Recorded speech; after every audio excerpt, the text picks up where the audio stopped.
Heritage International Headquarters in Fort Mill, South Carolina.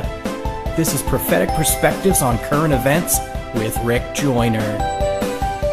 Welcome to Prophetic Perspectives on Current Events, and this is the, still the new year as far as I'm concerned. It's January, and pray that all of you are having the best year you've ever had, and that this will be the best year you have ever had yet. But they keep getting better, too. That's the nature of the walk that we're on. The path of the righteous gets brighter and brighter until the full day, it says. So every year should be better for us. And just like say this about 2014, most years we get to New Year's where, it's good riddance to that past year and glad there's a new one coming. But I didn't feel that way. I was really sorry to see 2014 go. It was one of the best years of my life and just seemed to be getting better. But I do believe that 2015 is going to be a great year for God's people. It's just going to be an amazing year. And I know in the world we have crises, and the way the Lord put it, he said, in the world you have tribulation, but fear not. He has overcome the world, and we have him. He is our king. He's the one we're following. But we do want to address the current events. And also our response to them. And today I'm going to share with you a dream that I had, the most recent dream about what I call the hordes of hell that were coming over our U.S. southern border. I had a dream last year that I shared, and it seemed to go everywhere. And this, just a little over a week ago, I had another one. When I shared the last one, I shared it the next day. I was still so energized by that dream, and really in a lot of ways still in, almost shock by some of it. It was one of the most graphic dreams I've ever had. This one was even more so. But I waited a week to do this program. So I didn't want that, extra energy, or I wanted to just share it with you straightforwardly. It was actually more graphic than the last one. It seemed even more real.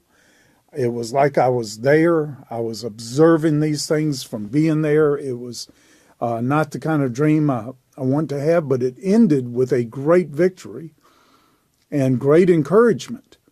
And so I'm going to share this with you, but I did again see this terrible demonic army that was crossing our U.S. southern border.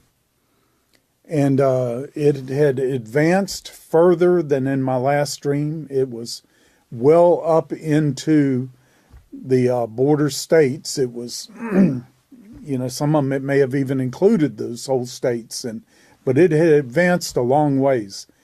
And this evil, I felt like, was the spirit of Apollyon that is named in the book of Revelation, which really means the destroyer.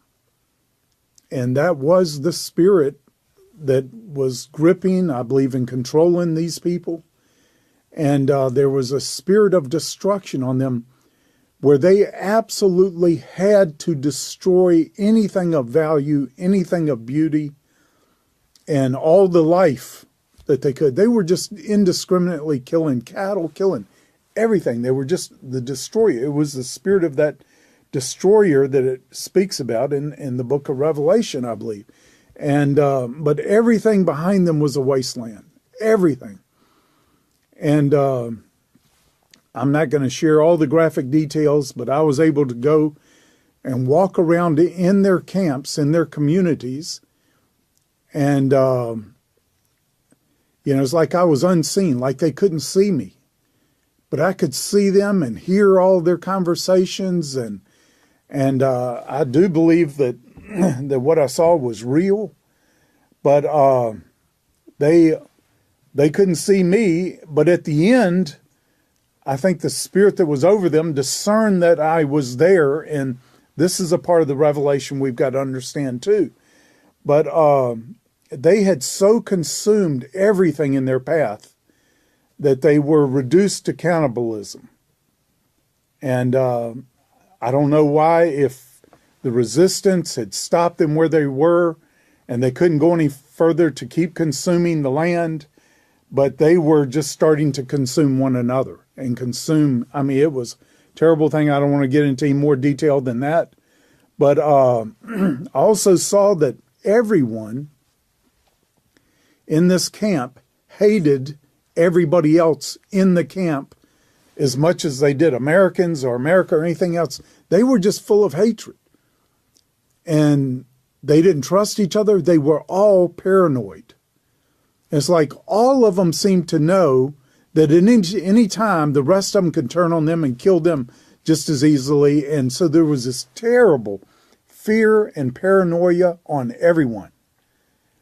Now, there were some couples that I assume were married couples that were a part of this horde that hated each other and feared each other as much as everyone else. I felt like there was zero affection, friendship, or anything else in this whole camp.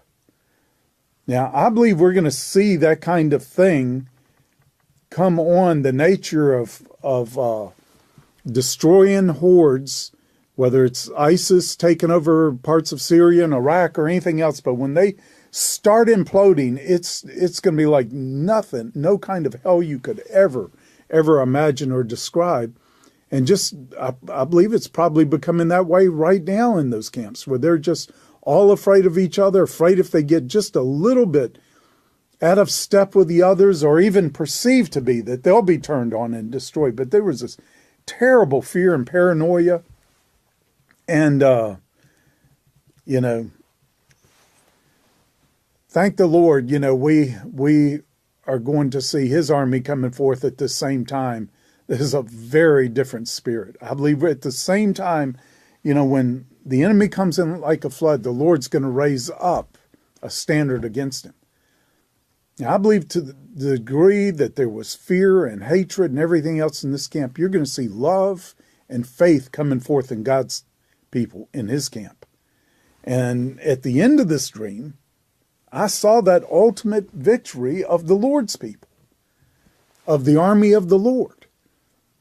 And but I did see this, I'm describing the character and the nature of those. And I do believe, because I keep seeing this specifically coming across our southern U.S. border, that this is something we're going to be facing as a nation. But in this dream, near the end of the dream, it's like all of a sudden, the people couldn't see me, nothing, but all of a sudden it's like this evil spirit that was controlling them discerned that I was there and tried to tempt me to become a part of them. And there was, zero temptation on my part. It's like, there is no way, there's absolutely nothing here that could tempt me to in any way compromise. And my place in the Lord, it wasn't much of a temptation. I mean, there was just no way. And I felt that in this dream, like, are you crazy? There's, that.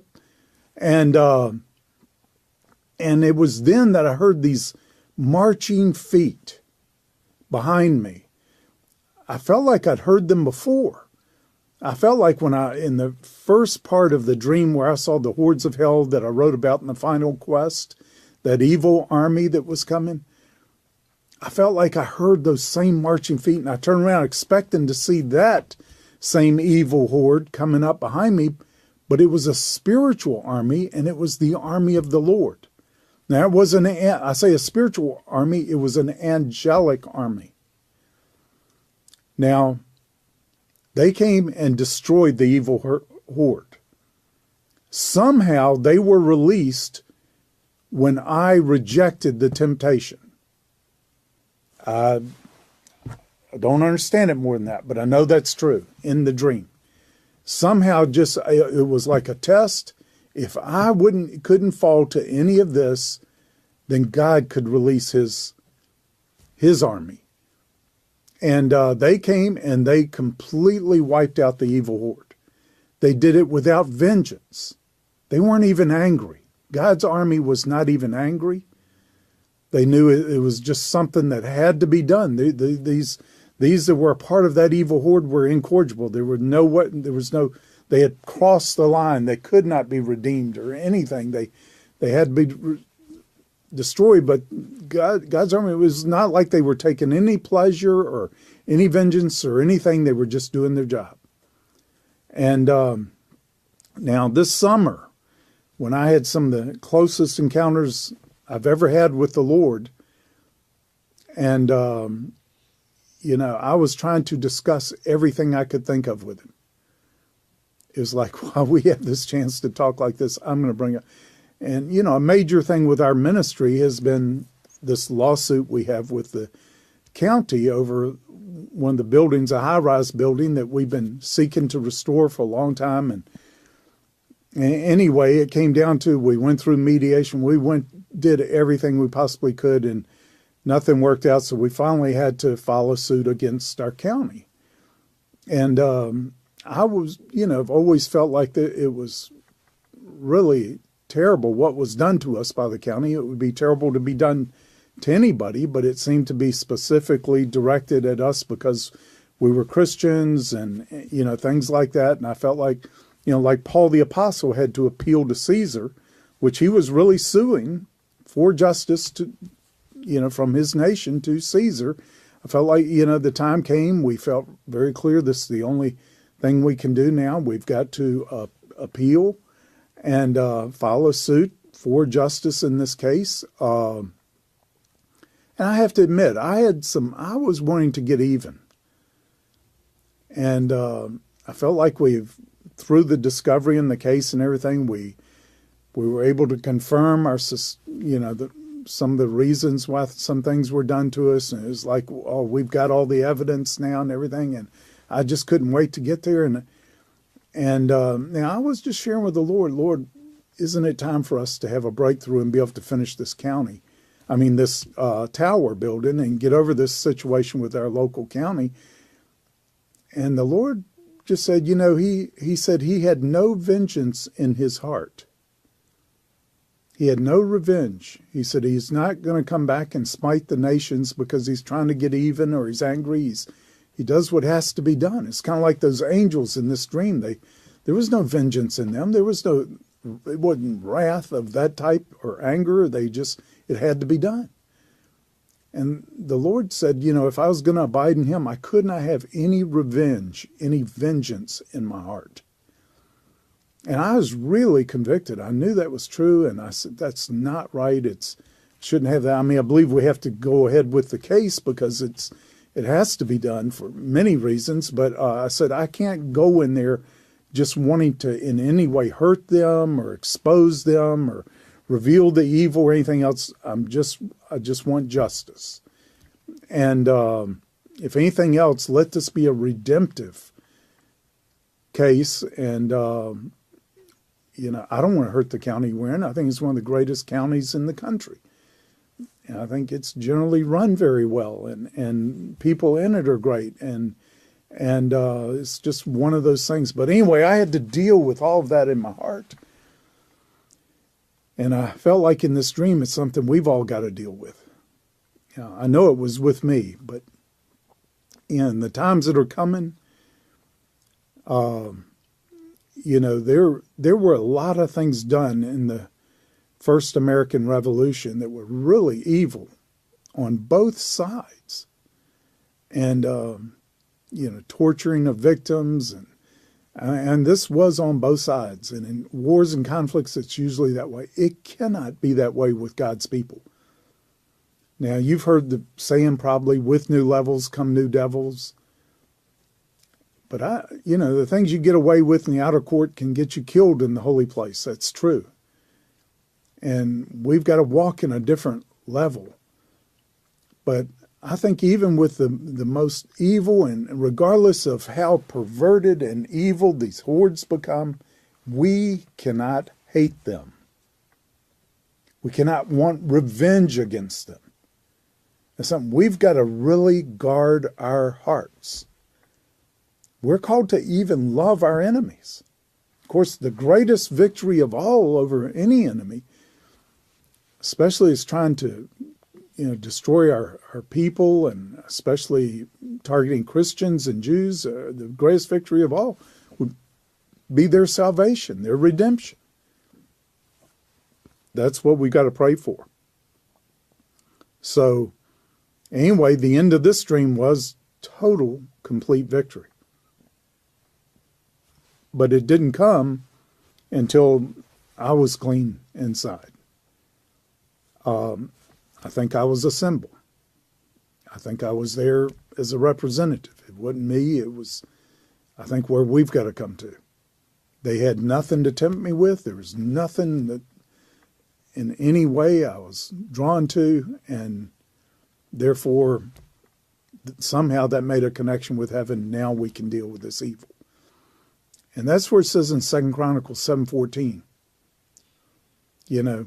First he says, if my people, he didn't say the heathen, he says my people will humble themselves first.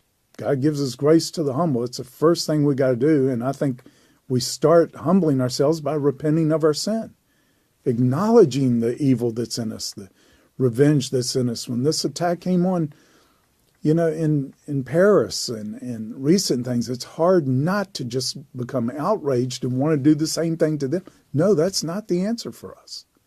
Now, the military or the civil governments, that is their answer. They've got to take vengeance, because Romans 13 says, all authority is given by God. It's talking about civil governments, civil authorities, and they're not given the sword for nothing but to avenge evil.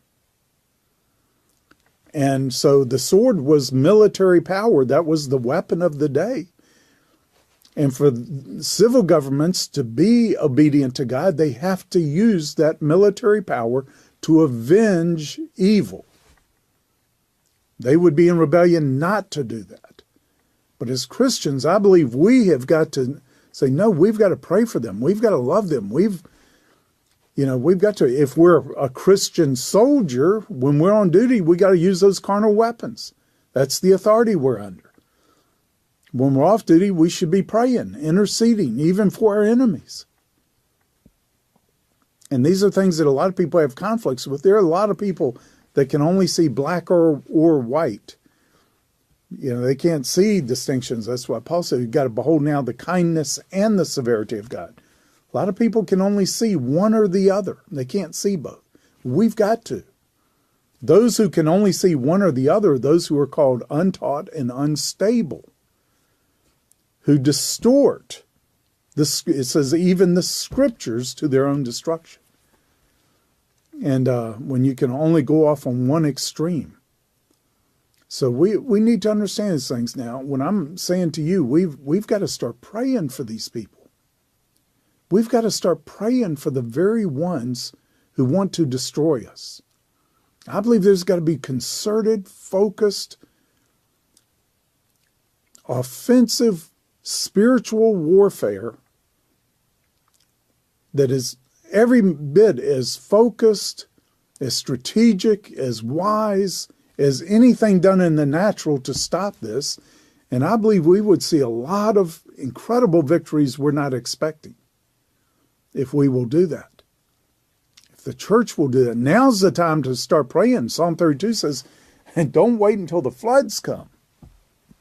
It says, pray to him in a time when he may be found, for surely in a flood of great waters they shall not reach him. So now's the time to start praying for these things. But these things are coming. I was shown a certain timetable when I was given the first dream, that if by the end of 2014 there was not consistent, decisive steps taken to secure our southern border, especially, we need to secure all borders, but especially our southern border, we've got to get ready for this to happen. I do believe it is now coming. I believe they're pouring across our border right now, people with very evil intent to do much harm to America. We've got to start praying. We've got to get the watchmen on the walls. We've got to get the discernment. We've got to have those words of knowledge, again, that would thwart these attacks, these terrorist attacks, and things like that. We've got to rise to a whole new level of the prophetic revelation and everything else that is needed.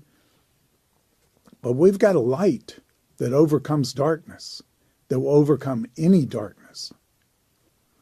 So you're going to be hearing more about practical preparation from me. Some things I believe I've been shown that we need to do to get ready.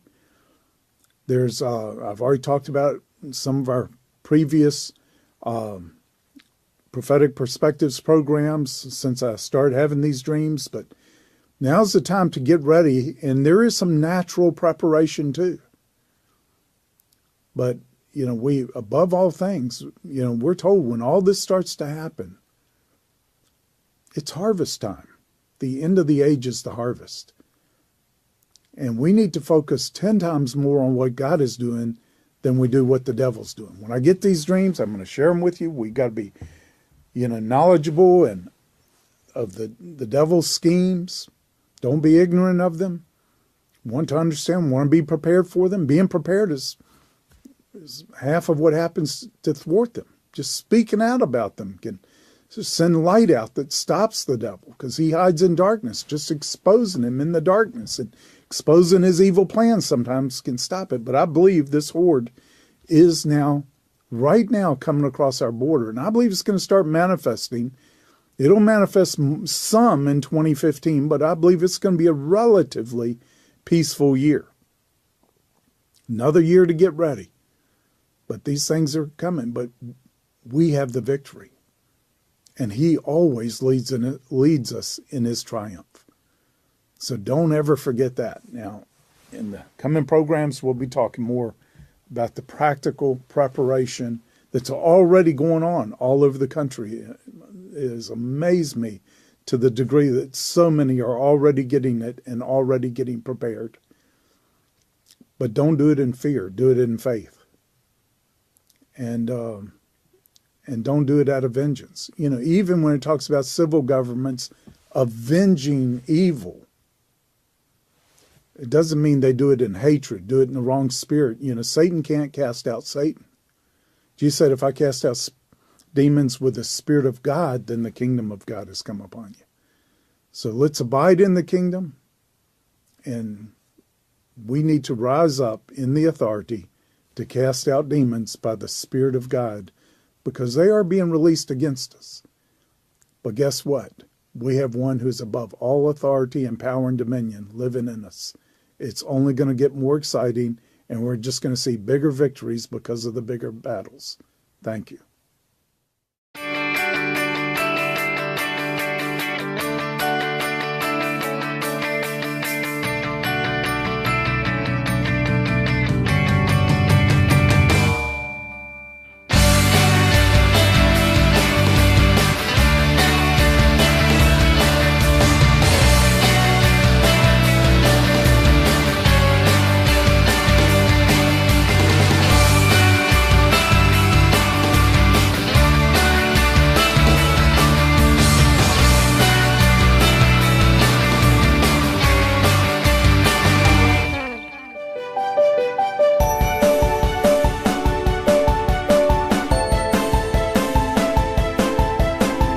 On TV, online, on the go, and on your iPad. Tune into Prophetic Perspectives with Rick Joyner, always available on MorningstarTV.com.